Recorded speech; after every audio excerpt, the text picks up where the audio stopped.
vulnerable to natural disasters such as typhoons, earthquakes, volcanic eruptions, and even virus outbreaks po. What specific measures will you implement to protect lives, infrastructure, and the economy during crisis? Lagi ko po ito i-discuss every time ko na magkakaroon ng mga service na mabibigay sa inyo. Sa katulad po yan, nangyayari yung sa Talbot Cable. Dapat ko makontohan ito annually. Dapat malagyan mo ang pondo ang Taal Volcano. Anytime kung nagkaroon ng pagsabog, hindi mo nahihirapan na kami yun. Kung taon-taon po ito nilalagay, para po sa amin, every time po naglalagay kami ng pondo malaki, in case na magkaroon ng problema, may matutulog po ang at inaalaw po yun ikaw at kasama po sa media ng local government unit. Padalawa ho, pag-aralan mo, alam mo naturigan mo tayong food basket ng Batangas mo. Pero sa ngayon, nahuhuli ang agrikultura natin. Bakit? Hindi mo na po ng ayos. So pag si Mike Rivera po ang naging gobernador, ang agricultural sector po ay popondohan ng provincial capital. Thank you po. Ang susunod po na magtatanong is si Mads from Rapids Journal. Good morning po, Bob. Tanong ko lang po, hindi po ba sumama yung loob nyo na ngayon hindi na po kayong ini-endorse ni Senator Ralph Recto? Sa totoo lang po, hindi. Hindi po. Alam niyo ako, mahaba yung pananaw ko sa buhay. May mga pagkakataon mo nangyayari talaga sa politika yan. Ang mahirap lang naman, pag hindi niya tinanggap. So yung acceptance ko sa akin, nung una pa, tinatanggap ko yung mga posibilidad. Any possibility ho na mayayari sa politika ko, tinatanggap ko yan. Ang mahirap lang naman ho, pag hindi niya tinatanggap. Wala po akong tampo, wala po akong galit sa boss ko, hindi po ako itatanggap. Sabi ko nga ho, hayaan natin, let the people decide. Yan ang tao ang mag-desisyon sa aming dalawa. Sa amin nga, kung sino man yung nalalaman gobernador, hayaan ko lang po ang tao ang mag-desisyon. Ano po? Thank you. Arnel Osaita from ABS-CBN News.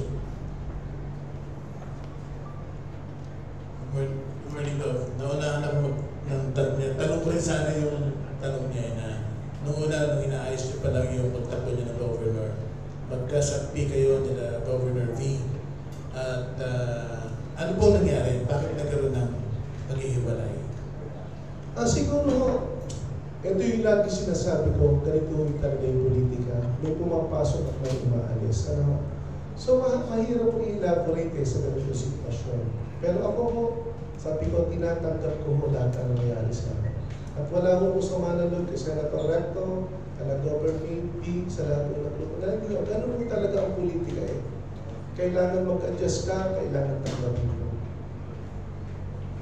Thank you. Jay Pamintuan from Balisong Channel News.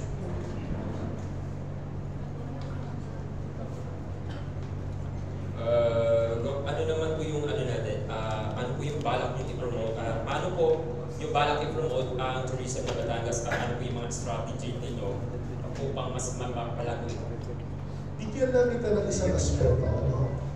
Kasi bakit ito pumupunta ang iba natin mga kababayan?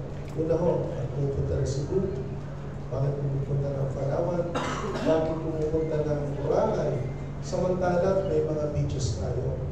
Bakit ang dami pumupunta ng Tagaytay kung may Taal tayo? Sabi ko nung isang araw sa tourism officer ng probinsya ng Batangas, sabi ko, may roadmap bang ginawa ang probinsya regarding sa tourism ng probinsya? Meron daw. Kasi alam mo, ako nag-aaral ko na ng risk management ko na. ICT fellow po ako ng buong Pilipinas. Kailangan lang mo ang magandang promotion. At kailangan mo i-promote ang ating ito. Pagkaroon mo ng isang organization, ang lahat ng mga beach resort para mo ma-regulate ang bayan mo. Baka ako natataasan. At pag-aalala mo yun, padalawa ko, ako po ay umikot ng tali. Ang sabi ko sa mga tao noon, ano pinakabuhayan dito? Boss, namimista lang mo kami. Sabi ko, sayang naman ng tali. Bakit? Wala pa lang master plan. Ang sabi ko sa mga nakapaligid doon sa lake, hayaan nyo pag kami binigyan ng pagkakataon ng gobernador, gagawa nito ng master plan ang taalig. Bakit ho? Sa ibang bansa ho, na tayo lumayo, dito na lang sa Lubok River. Ang Lubok River ho ay kinikitaan, sumasakay lang ho sa parks, maliit, kunyari sa kahoy. May tumating kakain. Bakit sa Batangas hindi natin nagagawa na may lake tayo? Ang sabi ko rin sa kanila, hayaan nyo, gagawan ko ito ng master plan, patatayuan natin ang magandang mga lugar, mga dito, mga shoreline, na sa ganun ang bawat barangay mo ay kikita at lalagyan ito ng maraming bata. Na sa ganun hindi naman mo naalig na at Tagaytay lang ang nakikinabang sa ating sariling yaman. Hayaan nyo, isa po sa mga proyektong gagawin ni Mike Rivera bilang gobernador, gawa ng master plan at gawin tourist destination ang Taalig at hindi lang po tayo umaasa sa pinag-aanay pagpatok nito. Kikita po ang bawat bayan dito, kikita po ang bawat barangay at sisikat po ang ating landmark kung saan ang Taalig ang pinagmamalaki. Thank you. We have Gemini Di Castro from 104.7 Brigada News FM. Good morning, Go. Good morning, Go. Jamie po from Brigada News FM. Kung sakasakali po na kayo ay mapaupo, nakilala kayo na dating Mayor Matthew Garcia, nakilala kayo dating Congressman ng I-Care, at dating kaalyado ng mga rektor. At kung kayo po'y mapapaupo, nakalaban niyo po si Governor V, magiging kaalyado niyo pa rin po ba sila? Alam niyo, ang politika, hindi niyo dapat saraduhan. At inus na sabi ko kanina, may umaalis at umadating.